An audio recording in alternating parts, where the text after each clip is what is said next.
સચિન શુક્રવારે રાષ્ટ્રીય રાજમાર્ગ અધિકરણ દ્વારા 84 તાલુકાના બુડિયા ગામથી પસાર થતા નેશનલ હાઈવે નંબર 53 પરની બુડિયા અને ગભેણી ચોકડી પર ₹40 કરોડના ખર્ચે નિર્માણ થયેલા 2 ફ્લાયઓવરબ્રિજનું લોકાર્પણ કેન્દ્રીય જળશક્તિ મંત્રી સી આર પાટીલના હસ્તે કરાયું હતું।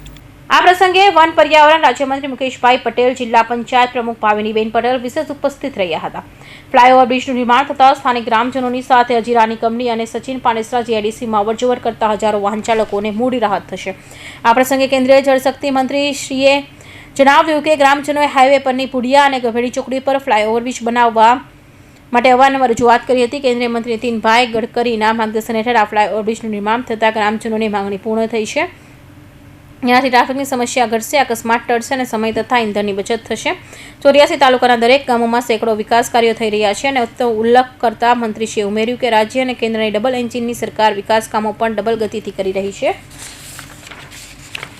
વધુમાં તેમણે કહ્યું કે દેશની સૌથી દુર્ગમ જગ્યાઓ જેવી કે જમ્મુ કાશ્મીર પણ બ્રિજો, રોડ, રસ્તાઓ, ઇન્ફ્રાસ્ટ્રક્ચર પ્રોજેક્ટના નિર્માણથી ભારત પોતાની ક્ષમતા સિદ્ધ કરી રહ્યું છે। નવી ટેકનોલોજી સાથે અંગ્રેજોના સમયમાં બનેલા બ્રિજોની પણ સુધારણા કરી નવી ઓળખ ઊભી કરવામાં આવી છે। આ પ્રસંગે ધારાસભ્ય શ્રી સંદીપ દેસાઈએ જણાવ્યું હતું કે 40 કરોડના ખર્ચે બુડિયા, ગભેણી એમ 2 જંકશન પર ફ્લાયઓવર બ્રિજનું નિર્માણ કરવામાં આવ્યું છે, જેના પરિણામે અકસ્માતની ઘટનાઓ અટકશે અને તેના લોકોને સુરક્ષિત અને માર્ગ વ્યવસ્થા ઉપલબ્ધ થશે। આગામી દિવસોમાં આવવા ખજોડ ચોકડી નજીક ₹93 કરોડના ખર્ચે નવા બ્રિજનું નિર્માણ થશે। તેના ઉપરાંત ક્વાસ પાટિયા રિલાયન્સ કંપનીના ગેટ નંબર 1 પાસે પણ ₹152 કરોડના ખર્ચે મંજૂર થયેલા બ્રિજોનું કામ શરૂ થવાનું છે। સચિનથી 7 વલ્લા સુધીનો બ્રિજ પણ ₹40 કરોડના ખર્ચે તૈયાર થઈ રહ્યો છે।